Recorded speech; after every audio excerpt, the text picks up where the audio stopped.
Hey everyone, it's Damien, Sleepy Reader, here with my comic book thoughts of the comic books I picked up this past Wednesday. It may actually be the next Wednesday by the time you see this, or it may be even days later than that. But this is what I read during the week, and now I have a little time to talk about it. I read Starfire with my daughter. It was a little age inappropriate. I would say that, judging from the way it's written, I'm thinking they're writing for a college age audience, maybe, or late teens. And the main plot was a woman sheriff, the sheriff of Key West, showing Starfire around town and getting her some beer and getting her some clothes and bringing her to a trailer park where she can live temporarily. The cover art is amazing and makes you wish Amanda Conner could have done the interiors also. Very funny too. And the interior art, though, is quite good. Doesn't lend itself quite so much to comedy, I would say. And there were some disconnects. I kind of wish we got more sort of flavor of Key West here. I think that was the intention of the plot. I also found it odd the sheriff was kind of dressed like a Hollywood power executive or something rather than a sheriff. On the cover, she's dressed, like a law enforcement officer. And this particularly kind of seemed weird to me when she takes Starfire to get her to go buy pants, but it says Starfire buys a skirt.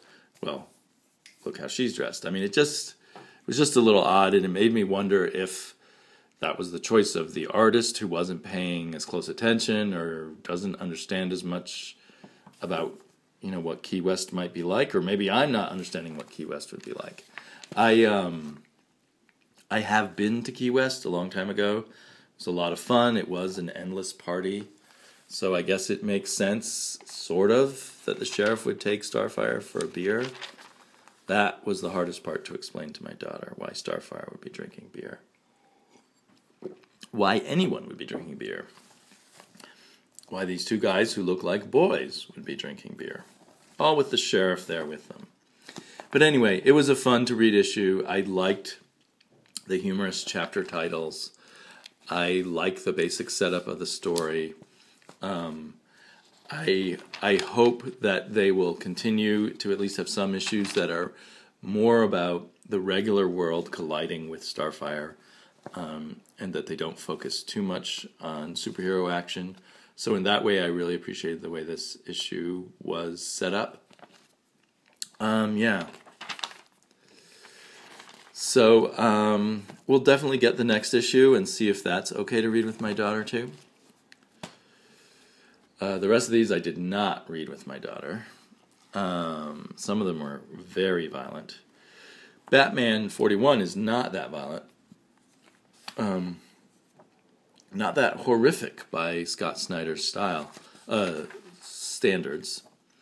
And I felt like the art, which, while still really good, was not as intense or as fancy, if you will, as complex as Capullo's art normally is.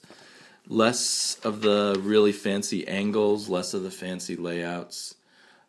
Still really nicely colored, still nice to look at. I definitely appreciated it. But it did feel different to me. I don't know if that's my imagination or what.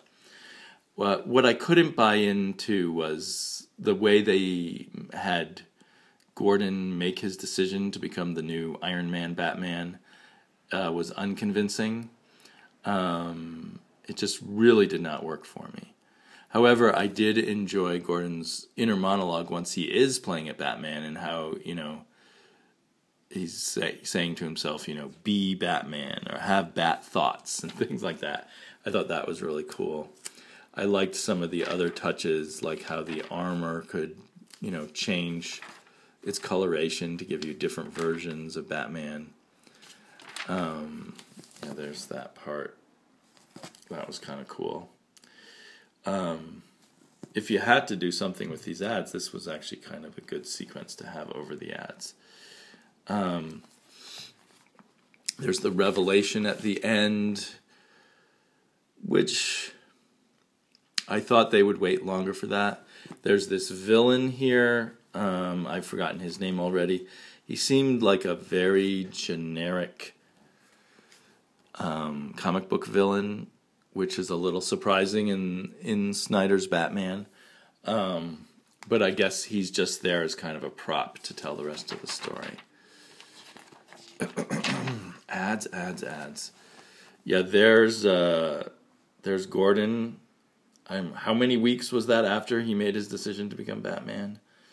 I don't know. I think it would be more interesting if he's, maybe was beginning to get in shape, but still had a lot of the attributes of a middle-aged man and had to deal with those inside of his Batman armor. And he just, I don't know, he just looks weird. It's just, so yeah. I don't know. It's like Snyder or someone made the decision we should kill off Batman temporarily and have someone else be Batman, but it just feels kind of forced to me. It doesn't flow for me. I picked up Midnighter, which came out the week before, after hearing a lot of people rave about it. I had read the preview, the sneak peek, which basically showed Midnighter waking up after a one-night stand and then going out and doing some ultraviolence.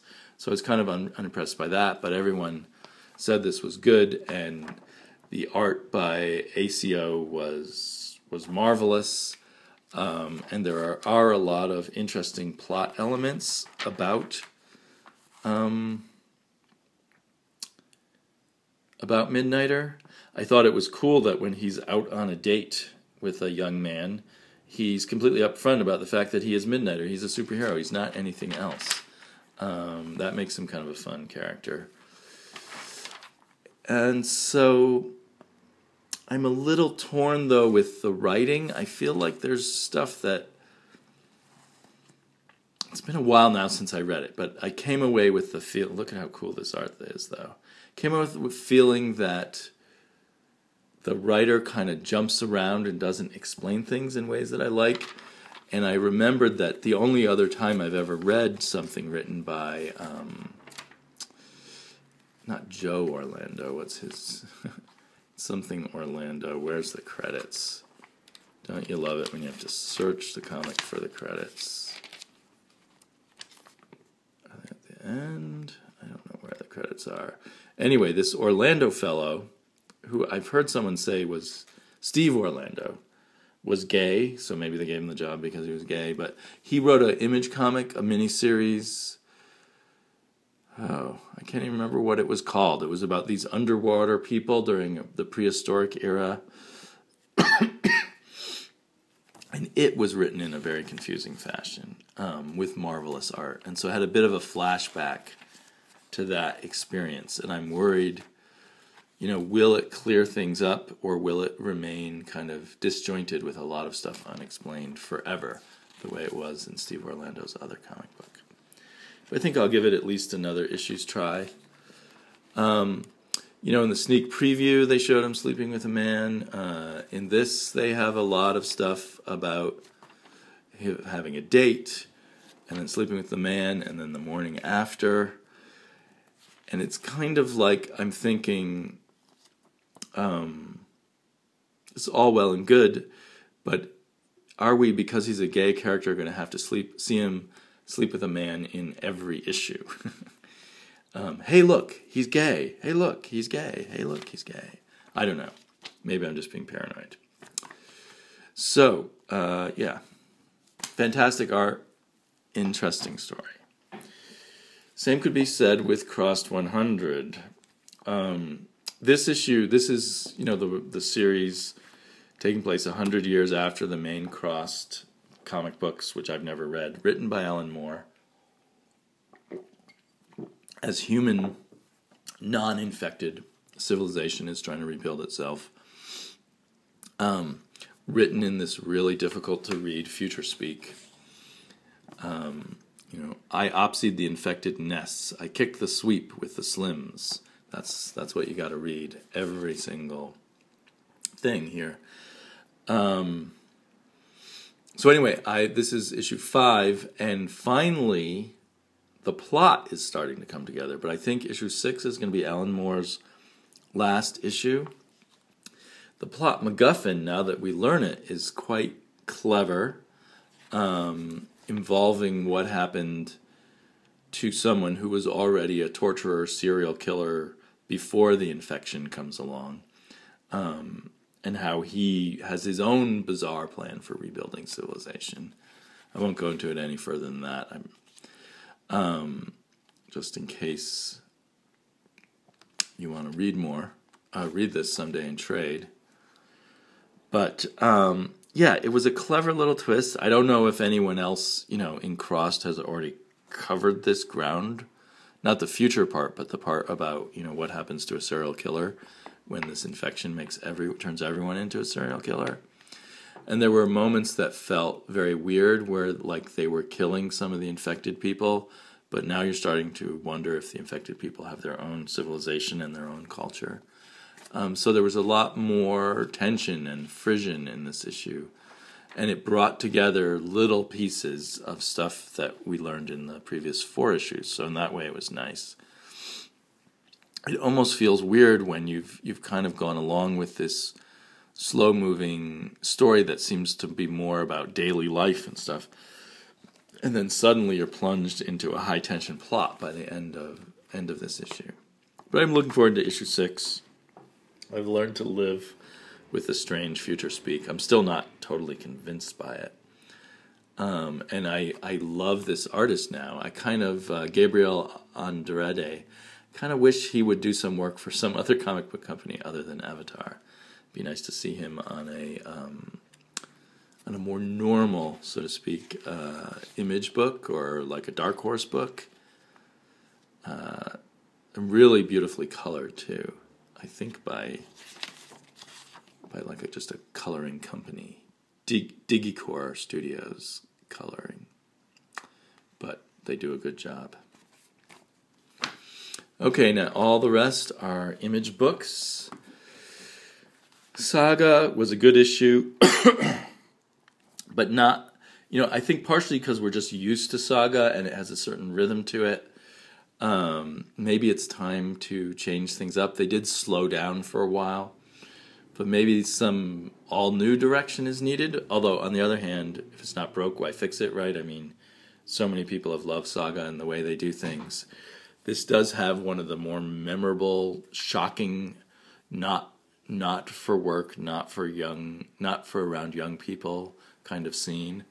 Not for around anyone kind of easily grossed out. I don't think I would show it to my wife, actually. It's kind of too bad because Saga could almost be the kind of comic book I could try to convert my wife to comics with, except for some of those really gross moments. And this was one that she really would not dig, I don't think. She doesn't have a sense of humor about that particular thing.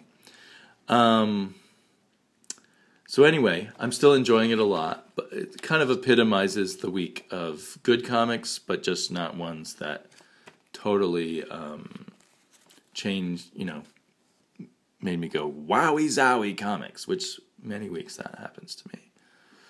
Lots more of this character, which I was kind of glad of.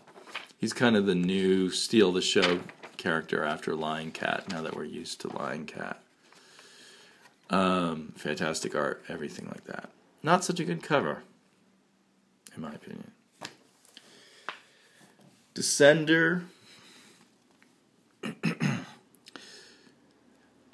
I guess it's losing my interest a little bit. Unlike a lot of other people, although I like the art, I'm still uncertain whether it really fits this particular science fiction story. It seems like a combination of pencil art and watercolors, and this kind of faded away look, especially on the kind of whited out panels. leaves me a little cold. But other scenes are really nicely done, and I guess the faces are all interesting. But this issue, in a way, it feels like it almost repeated issue 2. With the bad guys showing up again and wanting to kill people and take apart robots, salvaging robots. So hopefully eventually we'll see more of the whole galactic empire that we have going on here. This is the first issue where they don't list all the main planets in the society. But anyway, there's all that setup, which hasn't really been used much. There were some interesting beats about this woman character, but just not a whole lot to go on in this issue. So yeah, another kind of okay, but not too exciting. Okay, this might have been my most frustrating book of the week. It's better than Injection issue 1, mostly because I liked the art more, and there was a lot of action sequences and other kind of sequences that were very well choreographed and had a nice cinematic quality.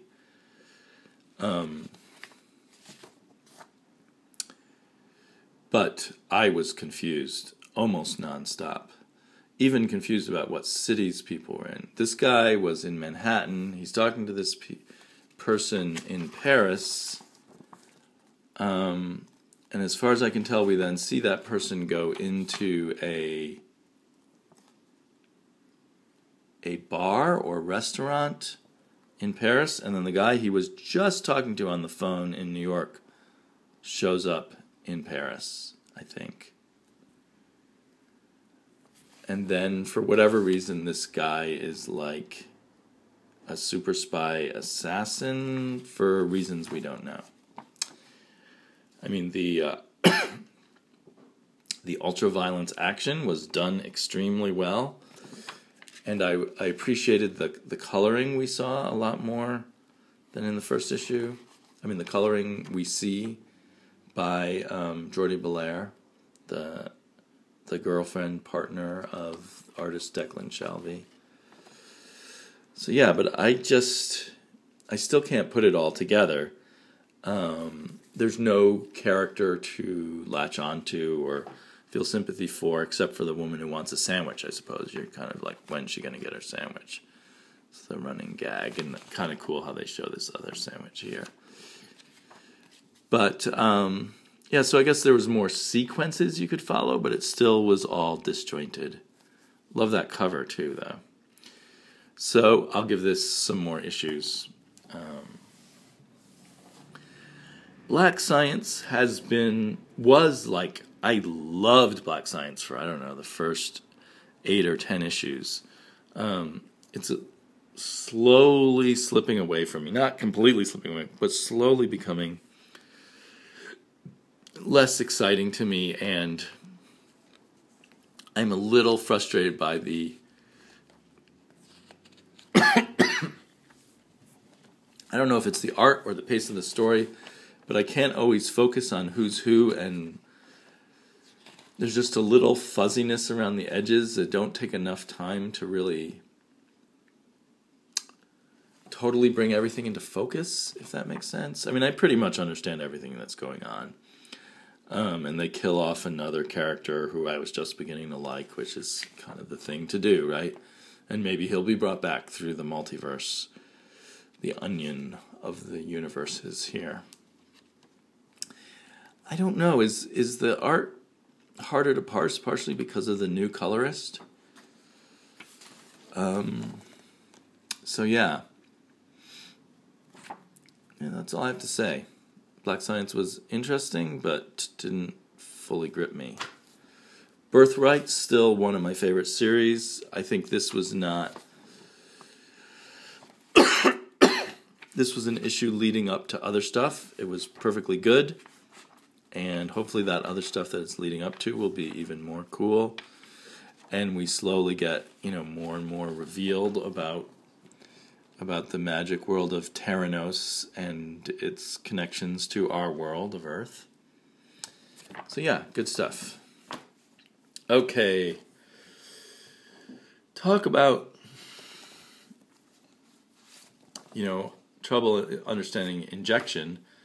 A lot of trouble understanding Nameless. But at least in Nameless, I know the basic situation out of which all this hard to understand stuff is happening, and I know the characters and everything. So I still enjoy it, and it was quite horrific.